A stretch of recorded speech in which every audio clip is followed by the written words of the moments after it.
Ça va-tu dire bientôt you're recording? You're recording. Heureusement que j'ai taquiné Chevane avant de faire le recording. Okay? Good. Well, there it is. That's Une chance. OK. Sur ça, ici, tout le monde, ça serait les réponses à vos diagrammes. Ça, c'est comment si on plaçait une boussole entre ces deux barres d'éléments fer à cheval, on verrait que les lignes font à l'intérieur pas mal droite, à l'extérieur un peu plus courbé. Entre deux aimants avec des pôles nord près l'un de l'autre, en passant deux pôles nord OK, sur un poste, good. Et ensuite, un pôle nord et un pôle sud Oui, ça tire, très bien. OK.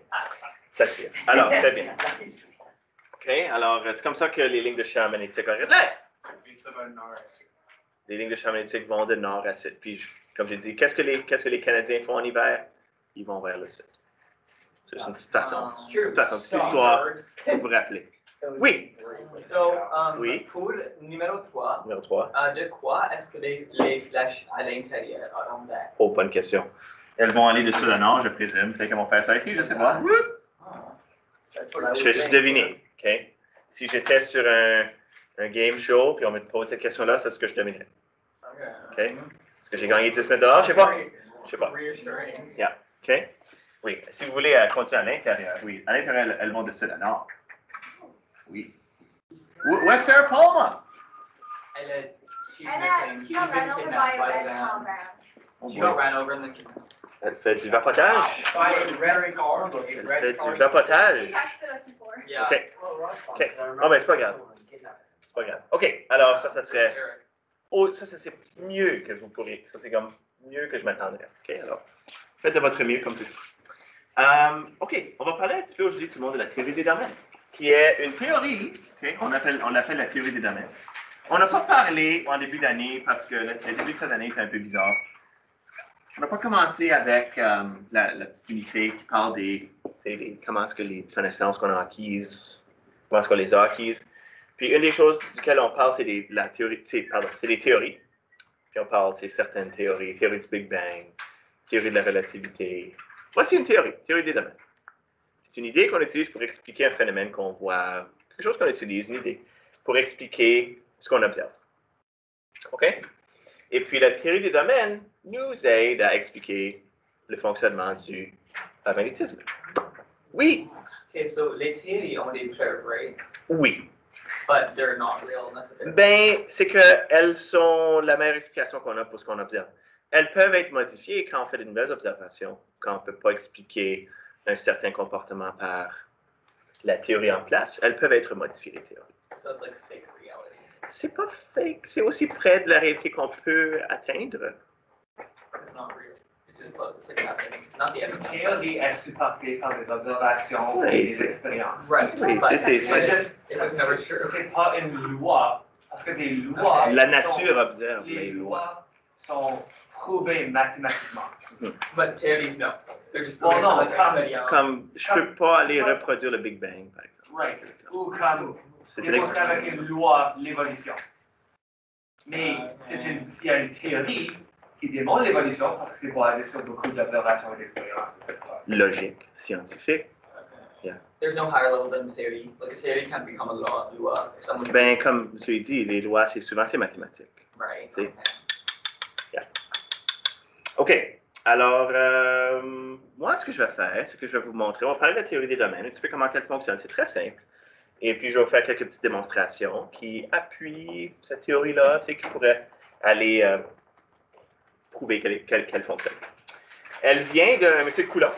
Est-ce que vous avez déjà rencontré des Coulomb? We also don't cut down any badge, so thanks for the double. OK, en mathématiques, d'accord. And the the Châtiment-Tête and that was really fun for me. Est-ce que tu voulais un microphone? Ou? Physique du son. Coulomb, oui, c'est un scientifique, un Français. C'est lui qui a formulé la théorie des domaines. Puis lui, selon lui, il dit, ben, un élément se compose d'un grand nombre de petits aimants à l'intérieur d'une substance aimantée ou qui peut être magnétisée. à l'intérieur de ça, il y a des petits aimants. Ces petits aimants-là, ils appellent des domaines. Okay? Quand ils ne sont pas alignés dans l'élément, cet élément-là ne sera pas vraiment magnétique. Quand ils sont alignés, la substance va offrir ou va présenter des propriétés magnétiques. Okay? 3 éléments, jusqu'à présent, là, qu'on sait qu'ils peuvent avoir des propriétés magnétiques. 3 éléments du tableau périodique. Vous connaissez votre tableau périodique? Okay? Il y en a 3. Il y a le fer. Okay? Fe. C'est ça. Il y a le nickel. Ni. Il y a le cobalt. CO. Maintenant, un petit moyen qu'on peut utiliser pour se rappeler de ces substances-là, c'est de prendre conifère. Parce que le conifère, c'est aussi un arbre. C'est aussi un arbre. Donc, c'est un petit moyen de se rappeler conifère, cobalt, nickel, fer. Une autre question? Ça, c'est comme le lean masculin. un peu relié à l'autre question. Oui. C'est quoi la différence entre une théorie et un théorème?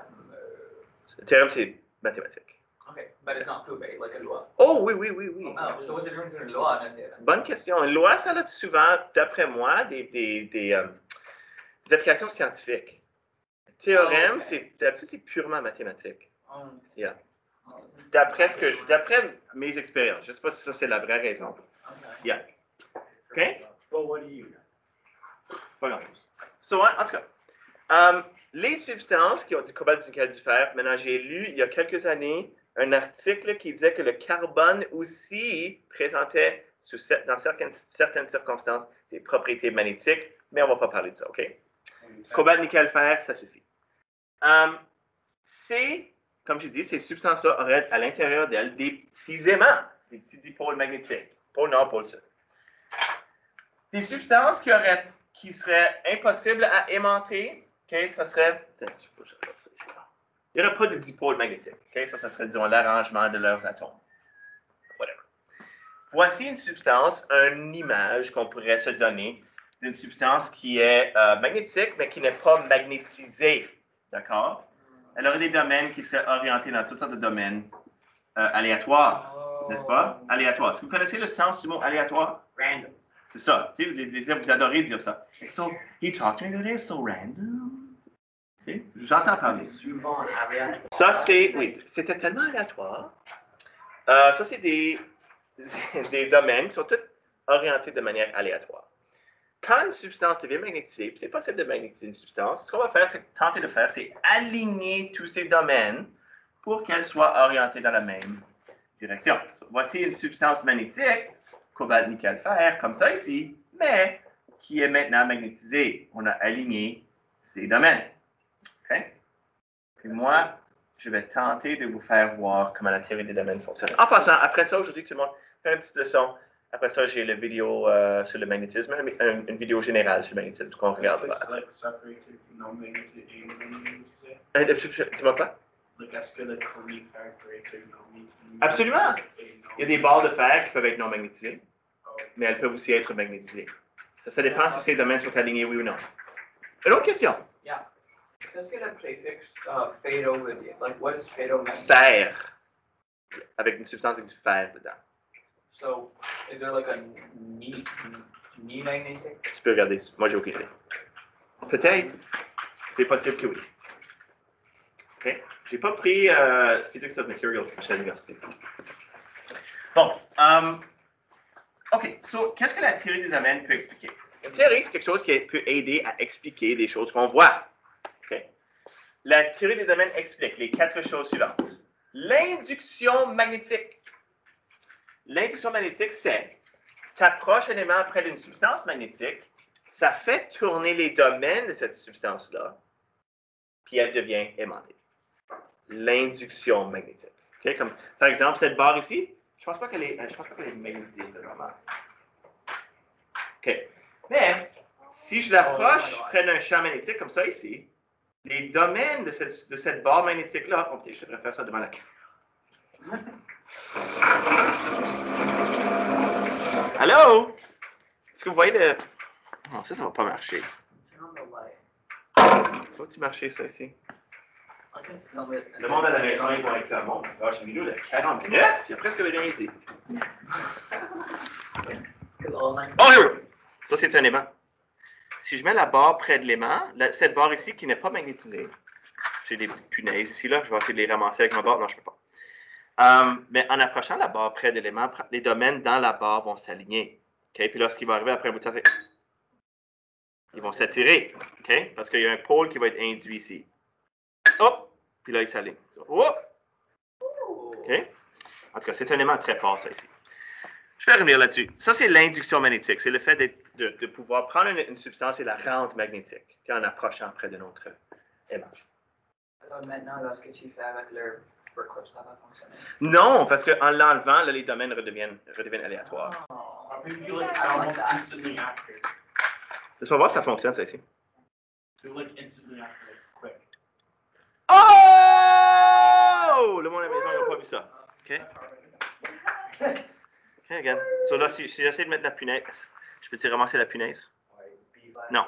Mais si je la mets près de cet aimant ici, oh! Elle peut rester collée sur la barre. OK? Ça veut dire que les domaines ont été alignés, ont été modifiés. OK. Je vais changer la caméra souvent.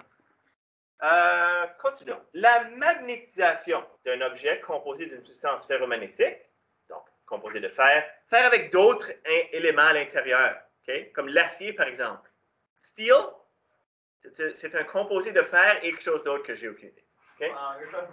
En passant un aimant par-dessus l'objet, toujours dans la même direction. OK, so, j'ai un aimant ici. Un aimant comme ça. Et, qu'est-ce que j'ai ici? J'ai une trombone. Est-ce que vous savez ce qu'est une trombone? C'est un paperclip en anglais. Il faut que je fasse attention avec mes champs magnétiques. Là. Je vais essayer de ramasser une punaise avec... Vous voyez la punaise? Okay. Je vais essayer de la ramasser avec... Non, présentement, mon trombone, ou ma trombone, je pense que c'est une trombone, c'est l'instrument, puis un trombone, c'est cette affaire-ci. Pas aimanté, mais les domaines ne sont pas orientés dans la même direction. Mais si je prends un aimant et puis je le passe par-dessus la trombone, ce que je vais tenter de faire, c'est d'aligner les domaines. Okay, de manière permanente.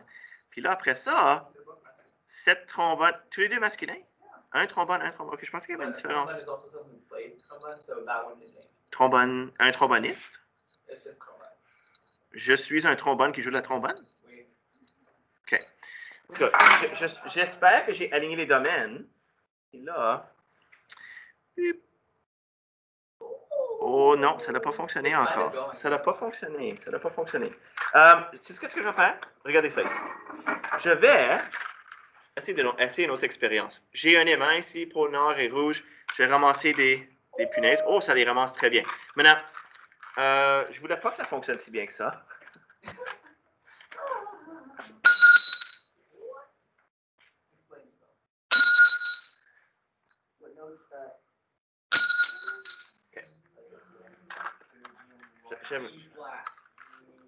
Ah, I'm bombing ici, là. Les aimants ici sont trop forts.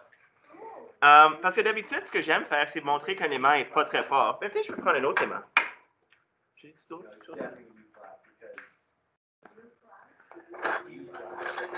d'autres aimants qui sont pas si forts. Oh, OK, ici. Oh non, il les ramasse. OK. Ici, il les ramasse pas toutes. OK, so j'ai un aimant ici qui n'est pas si fort.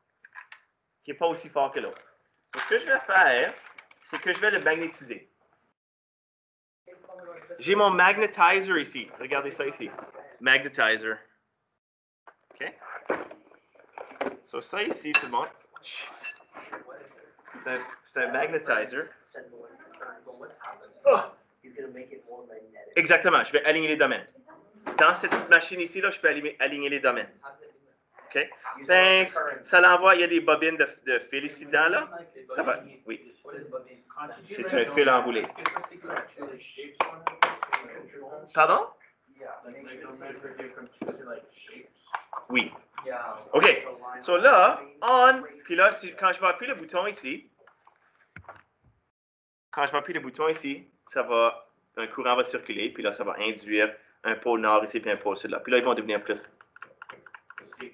Maintenant, magnétique. Puis là, je suis capable de ramasser plein de choses. OK? Là, mes domaines sont... Regarde ça ici. Oh my gosh. Oh my gosh. Tous mes domaines.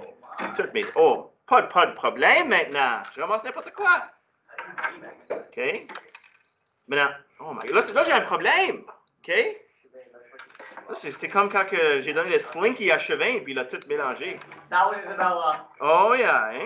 100%. Yeah, je me souviens de ça. OK? Là, j'ai un problème. Tout est trop collant. OK. Tout ça pour dire que la magnétisation, on peut magnétiser des objets. Tiens, là, je vais réessayer avec mon trombone, OK? Bip. Je vais essayer avec mon trombone encore. Là, j'ai vraiment magnétisé mes petits aimants ici. Je vais voir si je peux ramasser une punaise avec mon trombone, OK? Vous êtes prêts? Vous êtes prêts? OK. The Amazing Kreskin, on y va. Oh, oh, oh, je suis vraiment proche. Je suis proche. Yeah, je suis proche.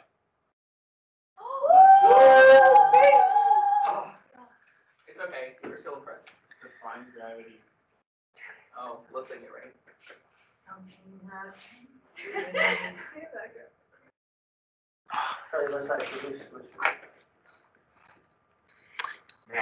Pas beaucoup de fer, hein? Ton bon in the magnétiseur. Ben, ça fait aussi dans le magnétiseur. Je vais voir si je peux le faire. Pour les gens à la maison. Oh! Oh! Oh yeah! FG devient trop fort après un bout de temps. Hein? OK. Pas souvent qu'on dit ça, FG est trop fort. OK. Continuons. La démagnétisation. Ça explique aussi la démagnétisation. Qu'est-ce que vous avez vu que je faisais avec les mains là tantôt? Je le jetais par terre. Qu'est-ce que j'essayais de faire là? J'essayais J'essayais de le démagnétiser.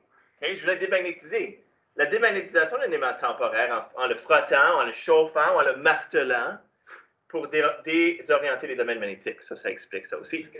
Okay? Tu peux chauffer. Maintenant, je ne fais pas du vapotage, alors je n'ai pas un briquet.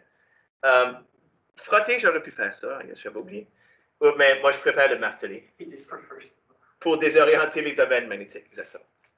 Et ça peut aussi expliquer la fragmentation. OK, qu'est-ce que vous pensez? Si on prend un aimant, tout le monde, et je le brise en deux. Si j'avais une force surhumaine, je le brise en deux. Est-ce qu'on aurait un pôle... J'ai pilé sur une punaise. Est-ce qu'on aurait un pôle nord isolé puis un pôle sud isolé? Qu'est-ce qu'on aurait? Est-ce qu'on aurait deux nouveaux aimants? Regardez. Disons que j'avais une substance magnétique comme ça ici, avec plein de domaines alignés. OK? Là, je coupe. Snap! Je coupe. Est-ce qu'on a deux nouveaux domaines? Ou est-ce qu'on a deux nouveaux aimants? Deux nouveaux aimants. On a deux nouveaux aimants. Pourquoi est-ce que j'ai dit domaine? Est-ce qu'on a deux pôles isolés ou deux nouveaux aimants? Ça serait un pôle nord, ça serait un pôle sud. Yeah! À cause que les domaines restent encore alignés, on aurait un aimant comme ça ici, avec les domaines alignés. Pôle nord en haut, pôle sud en bas. Même chose ici. Notre deuxième aimant ici, il y aurait ces pôles qui seraient encore alignés. Pôle sud en bas, pôle nord en haut. On créerait deux nouveaux aimants. OK? La théorie des domaines aide à expliquer cela. OK? Je vais essayer de le briser. Bon. Alors, rappelez-vous que, selon la théorie des domaines, un aimant se compose d'un grand nombre de petits aimants qu'on appelle des domaines. Les domaines consistent en un groupement d'atomes possédant un pôle nord et un pôle sud, puis seulement les éléments. Quel élément encore? Cobalt? Fer. Nickel. Et carbone. C'est comme la variable Y. Parfois, Y, c'est une voyelle. Variable Y. You need to get out of this school. C'est presque les vacances. T'as une autre question? Yeah. Oh my gosh. Le monde à la maison, ils vont être fatigués. Comment grands sont les domaines? Minuscules. Le diamètre d'un atome est 53 picomètres. Alors, ils sont petits comme, à peu près comme ça. 10 to the negative 12. C'est comme ça. Okay. Monsieur, Oui. combien de kilomètres est ça? Ça serait à peu près 10 à la moins 16 km. OK. Yeah. Okay. Les domaines d'une substance magnétisée sont alignés alors que les domaines d'une substance non magnétisée sont orientés de façon aléatoire. Aléatoire, ça veut dire random. J'espère que vous avez appris un nouveau mot de français aujourd'hui. OK. There we go. Alors, mais pourquoi les domaines possèdent-ils un pôle nord et un pôle sud? Ça a à faire avec le spin. Comme vous savez déjà, les électrons gravitent autour de l'atome. Vous savez ça? Ça, c'est la vision classique des choses. Point, point, point. En se déplaçant, les électrons génèrent un champ magnétique. La distribution des électrons chez la plupart des éléments est telle que les champs magnétiques générés par les divers électrons s'annulent. Or, le fer, le nickel et le cobalt possèdent une distribution électronique exceptionnelle, ce qui leur confère des propriétés magnétiques. En effet, chaque atome de ces éléments est un petit aimant. Lorsque les atomes avoisinants s'orientent de la même façon, un domaine est né. Okay? C'est comme un miracle. Alors, voici les exemples. Puis ensuite, les exercices qui suivent sont les exercices que vous avez besoin de faire. J'ai mis domaine 1 à 4. Non, excusez-moi, c'est 1 à 9, je crois. Ou 1 à 8? C'est 1 à 8. Désolé. Puis les réponses à ces questions ici, je crois, sont sur Ed's Library si vous avez besoin de les consulter. OK, so, regardons ces petits exemples ici. On va faire ça, puis là, lorsqu'on aura fini ça, je vous montrerai. Oh, j'aurai juste assez de temps, peut-être. OK, on tient un barreau en fer près d'un aimant, comme dans le diagramme ci-contre. Moi, je vais le faire ici. Où est-ce qu'il y a le pôle nord? Ici. OK, je tiens ma barre ici, pôle nord, près du pôle nord. Près du pôle nord. OK. Quelle extrémité du barreau devient un pôle nord? OK. So, ici, j'ai un pôle nord, n'est-ce pas?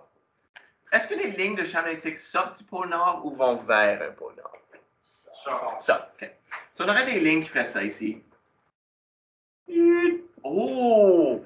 Je place la barre sur une ligne qui est de même. OK? Ça veut dire qu'à l'intérieur de l'élément, les domaines vont prendre cette orientation-là. Ils vont être comme ça. OK? À l'intérieur d'un aimant, les lignes vont de sud à nord. Tu aurais un nord ici, tu aurais un sud là. Alors, qu'est-ce qu'on peut s'attendre à voir? Puis je pense que je l'ai déjà montré. Qu'est-ce qu'on peut s'attendre à voir quand j'approche la barre? Est-ce qu'elles vont se répulser ou s'attirer? Yeah. Tu vois? La barre, elle aime ça. Elle rentre. Oh! OK. Elle aime ça. Alors, il s'attire. Il s'attire. OK? OK? Wingardium Leviosa. Expecto Patronus. It's expecto patronum. Oui. Oui, la force du champ magnétique, c'est en Tesla. On n'est pas rendu là encore. Oh, okay. So I'll learn about that soon. Explique comment on pourrait aimanter un tournevis. Est-ce que vous savez c'est quoi un tournevis? Un tournevis, c'est un outil qu'on utilise pour tourner des vis. OK? Donc, c'est l'affaire que tu mets ton tournevis dedans puis que tu tournes. OK? Ça a un X dessus des fois ou un carré ou une ligne si t'es vraiment vieux. OK? Comment est-ce qu'on pourrait aimanter? Disons que ça c'est mon tournevis. Comment est-ce que je pourrais l'aimanter? Le tourner? Là, il est aimanté? On pourrait utiliser un magnétiseur.